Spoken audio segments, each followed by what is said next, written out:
Hola, mi nombre es Yasmín Solís. Yo soy Víctor Ojeda. Yo soy Óscar Mendoza. Yo soy Alejandro Herrera. Mi nombre es Yael Vaca. Soy Miguel Mata. Y mi nombre es Nicolás López y somos estudiantes de la División de Ciencias e Ingenierías de la Universidad de Guanajuato. Pertenecemos al curso de óptica periodo agosto-diciembre 2023 con el doctor Rigoberto Castro Beltrán y esperamos que disfruten el video. ¿Qué tal, compañeros? Mi nombre es Albert Einstein. Y en el video de hoy veremos efecto fotoeléctrico. Attends, qu'est-ce que tu fais? Ce n'est pas à propos de toi. C'est ma vidéo. Y vamos à hablar sobre los coeficientes que llevan mi nombre. Los coeficientes de Fresnel.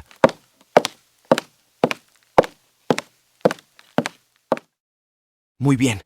Aquí estamos en el laboratorio ahora sí. Me presento. Mi nombre es Agustín Fresnel, y como bien pudiste notarlo con mi compañero Einstein, soy francés. Te ofrezco una disculpa por la intervención, pero siempre quieres ser protagonista, y hoy me toca a mí.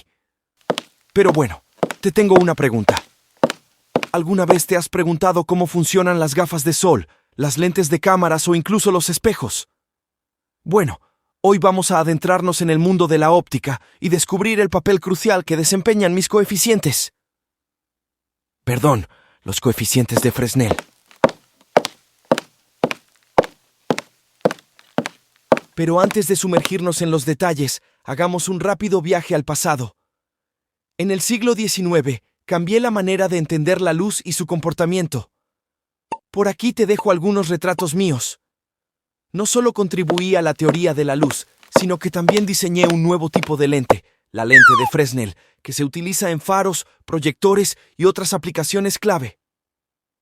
Como ves, tenía una manía con ponerle mi nombre a mis descubrimientos.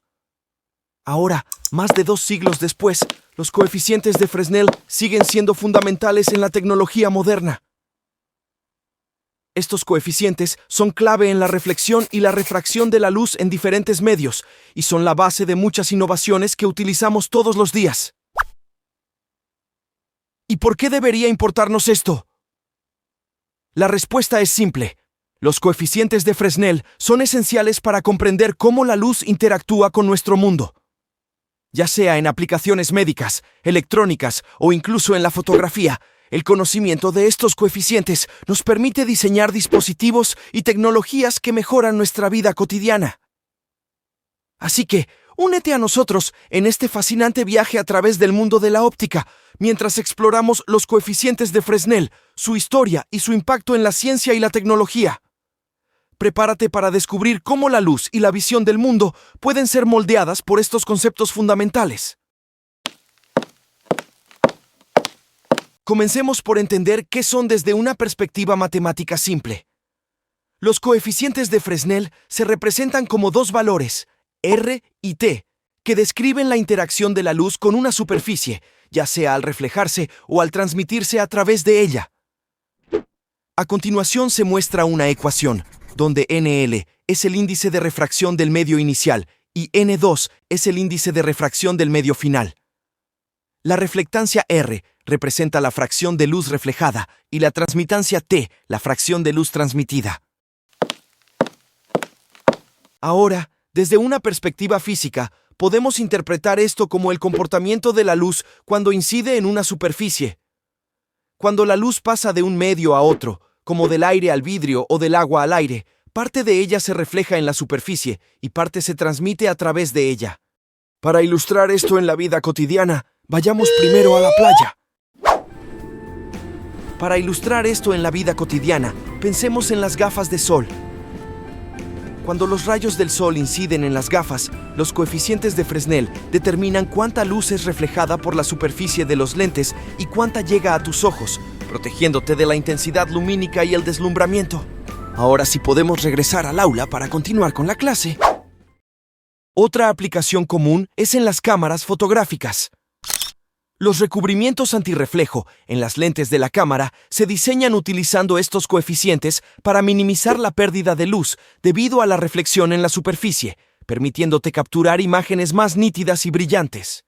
Bueno, espero se haya comprendido la pequeña introducción al tema, pero ahora sí viene lo más interesante, pues ahora mi colega Víctor, Vic para los amigos, nos mostrará la deducción matemática que alguna vez hice yo para obtener los dichosos coeficientes. Oh, aún recuerdo aquellas noches en que sabía que estaba por conseguir algo increíble. Me quedaba horas viendo la ventana en busca de la respuesta que tanto esperaba conseguir y que... ¡Oh, no!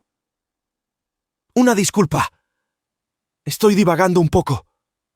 ¿En qué estaba? Oh, cierto. Adelante, Vic.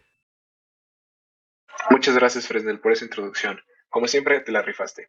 Y ahora continuaremos con el desarrollo matemático de este tema. Para esto vamos a empezar preguntándonos qué pasa cuando una onda electromagnética atraviesa de un medio a otro. Como se ve en este esquema, estamos con una onda incidente con vector de propagación KI, con una onda que se refleja con vector de propagación KR y la que se transmite tiene un vector de propagación KT. Aquí se muestran los vectores del campo eléctrico y cada uno está caracterizado por su vector de propagación, en donde la magnitud del vector de propagación sabemos que es el índice de refracción del medio por K0, donde K0 es proporcional a omega o al inverso de la longitud de onda. Esto lo veremos más adelante en la definición. Ahora sabemos que en el punto de incidencia tienen que coexistir simultáneamente las tres ondas electromagnéticas. Entonces decimos que la fase justo en ese punto debe de ser la misma para todos. Sabemos que la fase es lo que está multiplicando a la i en el exponente de Euler. Entonces, cuando nosotros tomamos r igual a 0, podemos llegar a deducir que la frecuencia es la misma para las tres, para la onda incidente, la reflejada y la transmitida, al menos en el interfaz. Y para el tiempo igual a 0, vemos que el producto punto del vector de propagación de las tres ondas con el vector r, sabemos que r es el vector que va desde la fuente o desde nuestro origen hasta el punto que estamos nosotros utilizando, y vemos que ese producto punto debe ser constante. En este esquema se logra ver que KI y KR tienen la misma magnitud debido a que están en el mismo medio. Y la proyección con R en estos tres casos pues, es la misma. También vemos que a partir de este último resultado podemos deducir las leyes de la reflexión y de la refracción. Tomando la primera parte de la ecuación, vamos a representar el producto punto como la multiplicación de las magnitudes de los vectores multiplicando el coseno del ángulo que hay entre ambos vectores. Y podemos ver que en este caso se está utilizando el seno en vez de utilizar el coseno. Esto tiene un porqué, y es que justo en el esquema que se ve aquí, por ejemplo, el vector KR y R tienen un ángulo entre ellos de alfa. Sin embargo, nosotros no estamos utilizando alfa, estamos utilizando teta i. Es este de aquí. Por ende, en vez de utilizar la función trigonométrica coseno, vamos a utilizar el seno. Vemos que K está definido por n, el índice de refracción, por la frecuencia sobre la velocidad de la luz, pero como están en el mismo medio el rayo o la onda electromagnética incidido y el reflejado, pues el índice de refracción es el mismo para ambos. Y llegamos a que el seno de teta i debe de ser igual al seno de teta r. A esto se le conoce como la ley de la reflexión, es decir, que el ángulo con el que incide es igual al ángulo con el que se refleja. Para la ley de la refracción utilizaremos la otra parte de la ecuación, en donde al momento de calcular nuestra constante de propagación o la magnitud del vector de propagación, el índice es diferente para el rayo que está incidiendo, perdón, el que está reflejándose o el que está incidiendo, y para el transmitido, como se ve en estos índices del vector de propagación. Por lo que para uno sería N1, para el NI, y para el NT es N2, como vemos en este esquema. Y esto hace que solamente se eliminen las frecuencias y la velocidad de la luz, por lo que nos queda que el índice de refracción del medio 1 por el seno del ángulo de incidencia debe de ser igual al índice de refracción N2 por el seno del ángulo por el ángulo transmitido. A esto se le conoce como la ley de la refracción. Ahora podemos clasificar dos formas en la que una onda electromagnética puede incidir en una interfaz. En la primera es donde la onda electromagnética tiene un campo eléctrico transversal al plano de incidencia. El plano de incidencia está formado por el vector de propagación KI de la onda incidente y por el vector normal a la interfaz. Entonces, cuando es transversal el campo eléctrico se le llama modo TE, transversal eléctrico, y cuando es paralelo, ahora el campo que es transversal al plano incidente es el campo magnético. Por eso se le llama modo transversal magnético, TM. Y para resolver ambos casos tenemos que resolver las condiciones justo en el interfaz. en este caso las condiciones transversales para los dos campos. Debido a que el campo eléctrico es transversal siempre, perdón, es tangencial siempre a la interfaz, entonces podemos decir que el campo eléctrico antes de la interfaz, es decir, el campo eléctrico incidente más el campo eléctrico reflejado debe de ser igual al campo eléctrico transmitido. Pero en el caso del campo magnético, no todo el campo magnético es tangencial, por lo que tendremos que tomar solamente la parte tangencial. Si podemos proyectar el, el vector del campo magnético como este triángulo de aquí, que podemos hacer más grande, podemos hacer la suma de la parte tangencial y la parte transversal. Este de aquí sería la parte tangencial. Este sería la magnitud completa y por trigonometría este ángulo es el mismo ángulo θ y por ende este ángulo de aquí es el mismo ángulo θ i. Y por funciones trigonométricas sabemos que la b tangencial es igual a la magnitud por el coseno, la identidad trigonométrica del coseno. En este caso va hacia la derecha, o sea, hacia las x positivas, por lo que es con signo positivo. Pero para el caso del reflejado va hacia la parte negativa, entonces es la razón del signo, y también para el transmitido es positivo. El cambio del signo está dado por el cambio de fase que hay en la reflexión. Cuando uno refleja una onda electromagnética hay un cambio de fase de pi. Por eso el campo magnético cambia de ser de dirección x positiva a dirección x negativa. Y es idéntico en el caso del transversal magnético. Ahora lo que es totalmente tangencial a la interfaz es el campo magnético, por lo que no tenemos que preocuparnos por lo que es tangencial y no, porque todo es tangencial. Y para el campo eléctrico, en este caso, tendríamos que hacer la proyección sobre la parte tangencial, que es exactamente idéntica al caso anterior. Entonces, si nosotros queremos desarrollar un coeficiente de reflexión, el coeficiente de reflexión lo estaremos deduciendo como el campo eléctrico reflejado sobre el campo eléctrico total, es decir, el campo eléctrico incidente. Y para eso vamos a resolver el sistema de ecuaciones que tenemos en este caso tres incógnitas y solo dos ecuaciones, por lo que no podremos encontrar las tres incógnitas por separado. Sin embargo, podemos calcular un cociente entre alguno de los tres campos eléctricos. En este caso vamos a calcular el cociente entre el campo eléctrico incidente. Para esto tendremos que pasar el campo magnético al campo eléctrico, sabiendo que la relación es que el campo eléctrico es igual en magnitud al campo magnético multiplicando a la velocidad por el que se propaga. Y sabemos que la velocidad por la que se propaga es la velocidad de la luz sobre el índice de refracción. De aquí podemos calcular o pasar del campo magnético al campo eléctrico. En este caso ahora sí ya tenemos un sistema de dos ecuaciones.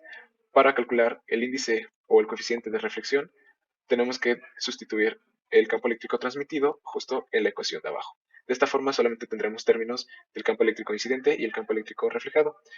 Al momento de dividir toda la ecuación entre el campo eléctrico incidente, podemos despejar este valor, que es el campo eléctrico reflejado sobre el incidente, que equivale a nuestro coeficiente de reflexión, y nos da esta expresión de aquí, donde n se usó para juntar n2 entre n1.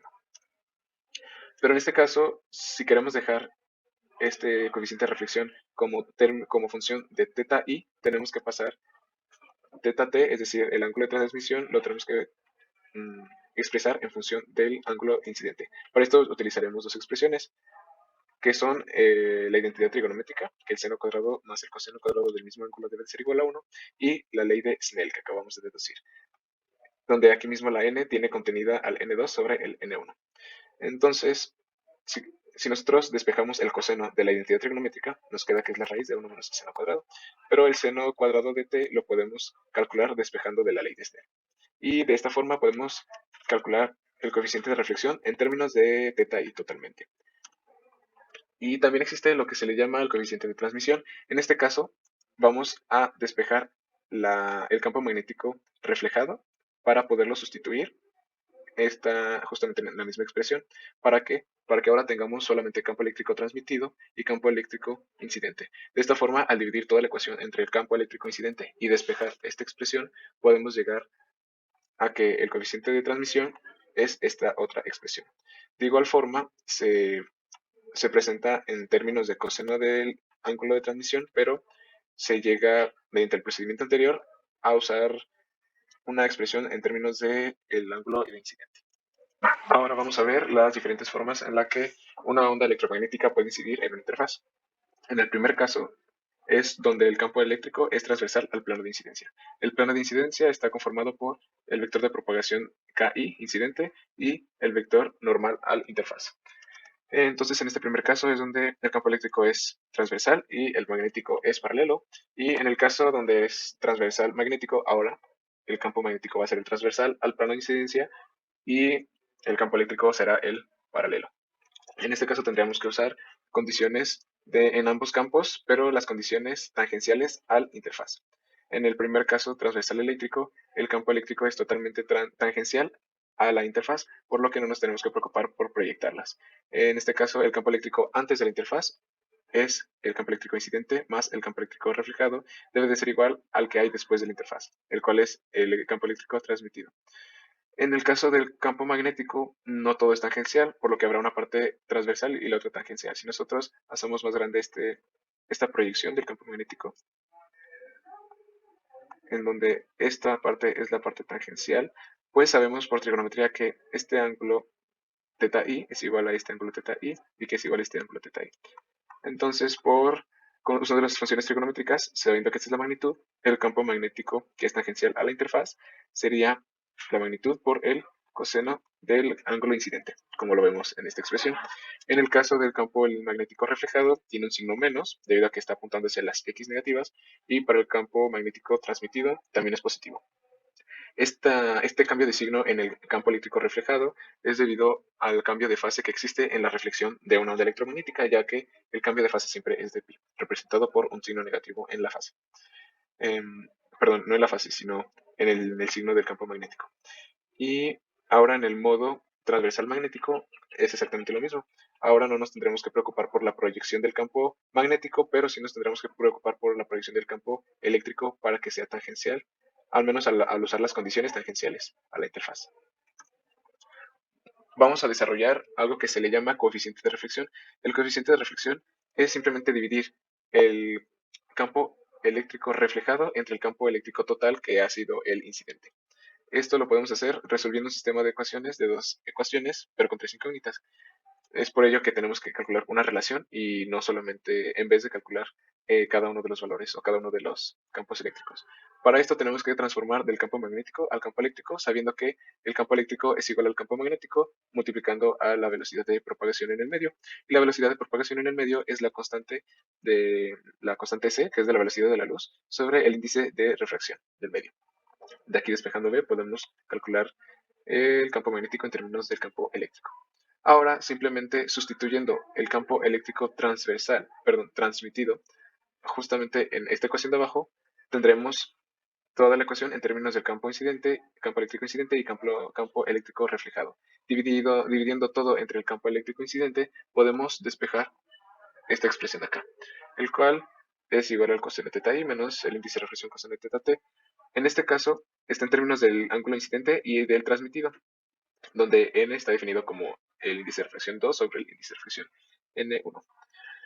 Pero lo que nos interesa es tener todo en términos del ángulo de incidencia, por lo que usaremos una identidad trigonométrica, la del seno cuadrado más el coseno cuadrado del mismo ángulo igual a 1, y la ley de Snell, también conocida como ley de la reflexión, que acabamos de deducir anteriormente.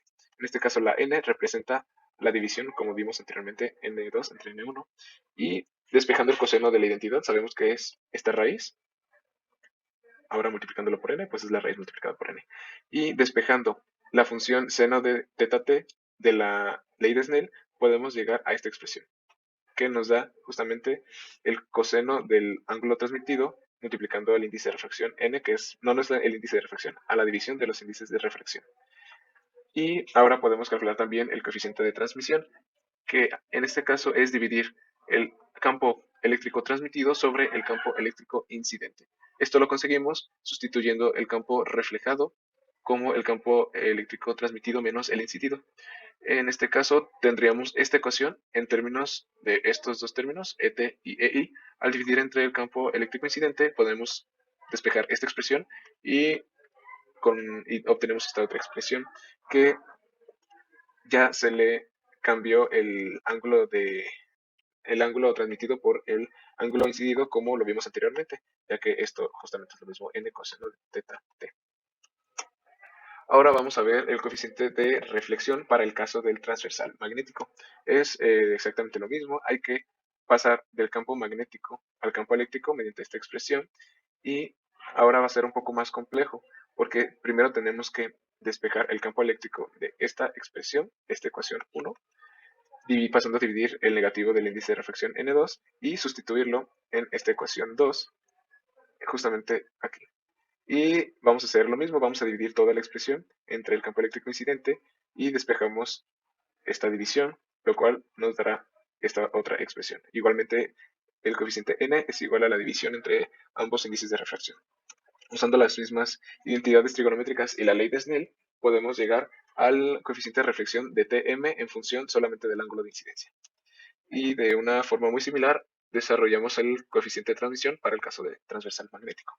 Ahora, en vez de sustituir el campo eléctrico transmitido, ahora vamos a sustituir el campo eléctrico reflejado en la ecuación. Primero despejando ER de esta ecuación 1 y sustituyéndolo en la ecuación 2. Y volvemos a obtener una expresión en donde aquí debería de ser n coseno de teta i, de teta t, perdón, pero usando la misma identidad trigonométrica y la ley de Snell podemos pasar a una expresión con teta i.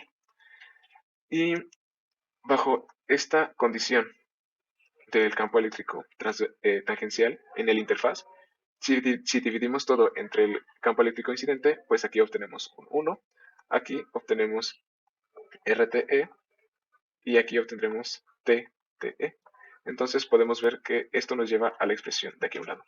Y para el caso del campo, donde el campo magnético es transversal, podemos pasar de P a E con la expresión del campo eléctrico igual a la velocidad por el campo magnético, usando esta condición en el interfaz, que es la condición del campo magnético que es tangencial al interfaz, y de igual manera, como lo hicimos arriba, podríamos llegar a esta otra expresión, que nos dice que n, que es la división de los dos índices de reflexión, multiplicando al coeficiente de transmisión de Tm, es igual a 1 menos el coeficiente de reflexión de Tm.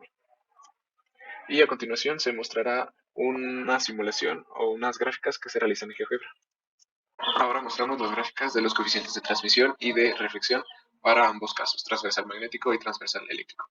En este caso estamos graficando en GeoGebra, donde GeoGebra es una herramienta didáctica que te permite graficar funciones sin la necesidad de saber programar.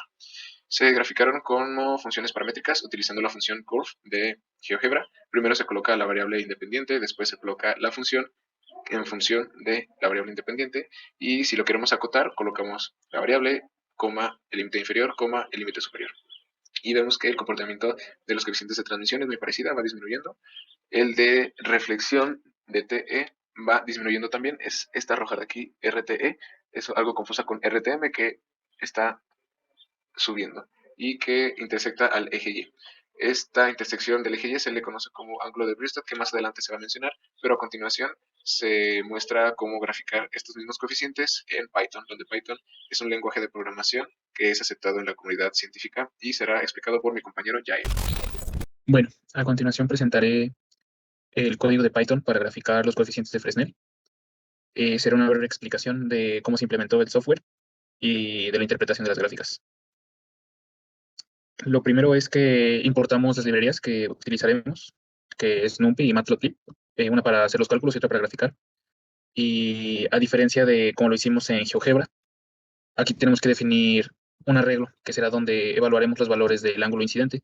En este caso, evaluaremos cada 64ª parte de pi y evaluaremos desde 0 hasta pi medios. La única diferencia es que aquí usamos 33/64 porque no toma el último valor que declaramos aquí, entonces nos tomaría hasta 32/64, que es un medio. Y declaramos el valor de n igual a 1.51, aunque en realidad este podría ser 1.51 entre 1, pero es indiferente. Entonces definimos nuestra función para la reflexión para un transversal magnético, un transversal eléctrico, una transmisión con el modo transversal magnético y de la misma manera la transmisión con el modo transversal eléctrico. Y si nos fijamos, aquí definimos las funciones en un solo renglón, a diferencia de GeoGebra, que se veían de manera más ordenada o bonita, por así decirla, más amigable o más parecida a lo que vemos en los libros, pero en realidad esta definición es la misma.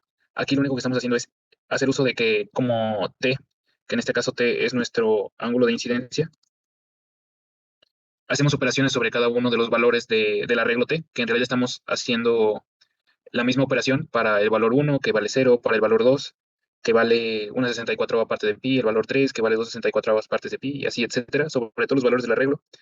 Y obtenemos un arreglo que obtiene todos los valores del coeficiente de reflexión y de transmisión en cada uno de los valores del ángulo incidente que le fuimos dando. Entonces, al momento de graficar, tenemos la siguiente gráfica en la que, pues como vimos en GeoGebra, es idéntica, con lo que podemos ver que la implementación de uno de otro es muy similar. La única ventaja que tenemos es que, a mi parecer, en Python, estas gráficas se pueden sacar de manera un poco más rápida y también la manera de graficar es un poco más sencilla o amable, ya que podemos pedirle que grafique más o menos valores de pi, eh, y podemos, de misma manera, así como en Python, quitar valores o señalar cosas que sean útiles de nuestra gráfica. Increíble. Muchas gracias, Yael. Quedó bastante claro. Y eso que en mis tiempos no existían esos programas. Tengo que aceptar que GeoGebra tiene una interfaz más sencilla, pero Python, se nota, tiene muchas más funciones que solamente graficar mis coeficientes. Bueno, sigamos con el desarrollo matemático de Vic. Este ángulo de Brewster, llamado también ángulo de polarización, se puede calcular igualando a 0 el coeficiente de reflexión de Tm, y es decir, igualando a 0 el numerador de esta fracción. Entonces podemos llegar a que el ángulo de polarización es igual a la tangente inversa de n, donde n es igual a n2 sobre n1. Es importante este ángulo porque a partir de este ángulo, el haz o la onda electromagnética que se refleja está totalmente polarizada y la que se transmite está parcialmente polarizada.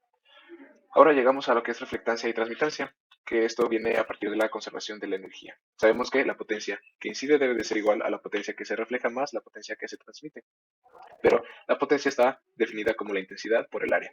En este caso, el área depende de la inclinación al que esté incidiendo, reflectándose y transmitiéndose la onda electromagnética.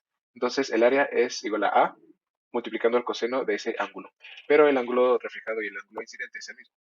Entonces, llegamos a esta ecuación. Pero sabemos además que la intensidad está relacionada con el cuadrado de la magnitud del campo eléctrico. Entonces, pasando la intensidad a campo eléctrico, llegamos a esta ecuación. Pero si dividimos toda la ecuación entre la intensidad incidente por el coseno del ángulo incidente, pues esta primera parte se va a hacer 1 y la segunda parte, la parte derecha, nos permite obtener los coeficientes de reflexión y de transmisión. Este es el de reflexión y este de aquí es el de transmisión, que en función de los coeficientes de reflexión y de transmisión, la reflectancia es igual al cuadrado del coeficiente de reflexión y la transmitancia es igual al cuadrado de la transmitancia del coeficiente de transmisión, multiplicando a n por un cociente de los cosenos de θt y θi. Igualmente se puede graficar esta transmitancia y esta reflectancia y se ve cómo se muestra en la gráfica RTE, RTM, RTTM y TTE. Ahora podemos ver que cuando vamos de una interfaz de vidrio a aire, se puede dibujar a continuación. La parte de aquí abajo es vidrio y la parte de aquí arriba es aire. Al momento de hacer al revés, ahora el rayo o la onda electromagnética incidente proviene del vidrio y va hacia el aire. Entonces se transmite por el aire y también se refleja sobre el vidrio. Vemos que en este caso N1 es mayor a N2, ya que N1 es el de vidrio y N2 es igual al del aire. Al momento de graficar los coeficientes de reflexión, esta es reflexión de TE y esta es reflexión de TM. Para el caso donde N1 es mayor a N2, pues vemos que existe un ángulo llamado ángulo crítico donde la parte real de RTE y RTM pues ya no existe. Y esta región que se ve acá a partir del ángulo de corte, pues se le conoce como reflexión total, región de reflexión total.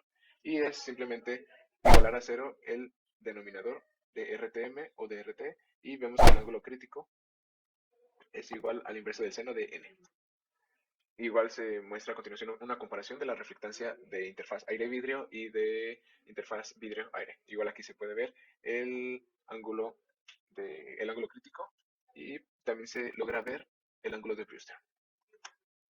También existe un cambio de fase al momento de incidir una onda electromagnética y al reflejarse ese cambio de fase de la onda electromagnética reflejada se puede ver en el coeficiente de reflexión. Cuando el coeficiente de reflexión está en la parte negativa de las Y, significa que tiene un cambio de fase igual a pi, como se ve en esta gráfica. Y cuando está en la parte positiva, quiere decir que no tuvo ningún cambio de fase o que el cambio de fase se fue igual a cero. Como se ve en la transmisión, en ambos casos siempre está en el área positiva, entonces no hay ningún cambio de fase, pero en las de reflexión, en el RTE, siempre es un cambio de fase constante, que es igual a pi, y en el RTM vemos que después del ángulo de Brewster se pasa del negativo al positivo, quiere decir que hay un cambio de fase primero de pi en la región anterior al ángulo de Brewster y después es igual a cero en la región después del ángulo de Brewster. Se ve a continuación el cambio de fase cuando N1 es mayor a N2, es decir, interfaz vidrio-aire, cuando el haz va desde el vidrio hacia el aire.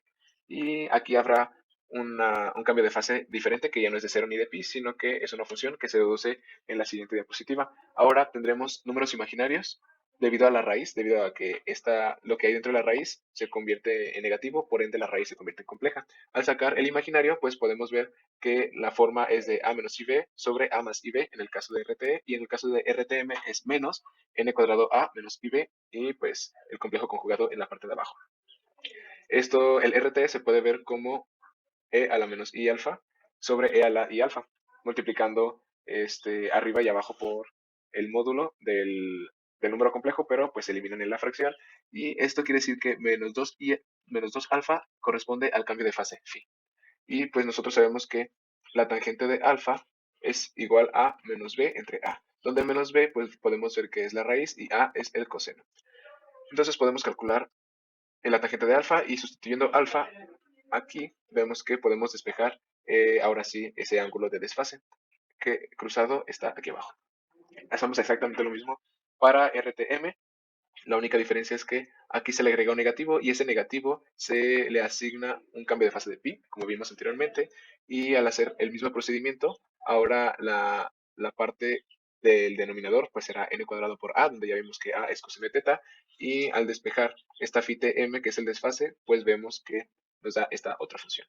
Y hasta aquí se termina este tema de Fresnel. Muchas gracias, amigos.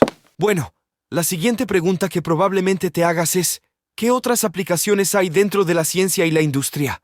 Pues ahora mismo lo exploramos. Por ejemplo, en el campo de la optoelectrónica, los coeficientes de Fresnel son esenciales para diseñar y fabricar componentes ópticos como lentes, prismas y filtros. Estos coeficientes determinan la cantidad de luz que se refleja y se transmite a través de estos elementos ópticos, lo que permite crear dispositivos de alta calidad para aplicaciones como sensores, cámaras y sistemas de comunicación por fibra óptica. Por otro lado, los podemos encontrar en la fabricación de chips semiconductores, pues se utilizan para controlar la reflectancia en las capas de películas delgadas. Al ajustar estos coeficientes, se logra un control preciso de la luz y la eficiencia de los procesos de litografía, lo que es esencial en la producción de microchips más rápidos y potentes. También, en la industria de la energía solar, juegan un papel fundamental en el diseño de paneles fotovoltaicos. Al minimizar la reflectancia y maximizar la transmitancia, se optimiza la captación de energía solar. Esto se traduce en un aumento de la eficiencia y una mayor generación de energía a partir de la luz solar. Un último ejemplo sería en el campo de la investigación científica, especialmente en microscopía y nanotecnología, donde son cruciales para la observación y manipulación de estructuras microscópicas. Al comprender cómo la luz interactúa con las muestras, los científicos pueden obtener imágenes y datos precisos a escalas extremadamente pequeñas. Así pues, en general, los coeficientes de Fresnel son un pilar fundamental en diversas industrias y en la investigación científica. Y hasta aquí el video de hoy. Espero lo hayan disfrutado tanto como yo, pues siempre me ha encantado difundir al mundo aquello que alguna vez descubrí, y así darnos cuenta que la física está hasta en nuestras actividades más cotidianas. Por último, quiero mandar un saludo a Nico, Víctor, Yael, Alejandro, Yasmín, Óscar y Miguel por ayudarme a compartir mi conocimiento. Nos vemos en el próximo video. ¿Quién será el siguiente invitado? Yo. Por favor, que sea yo.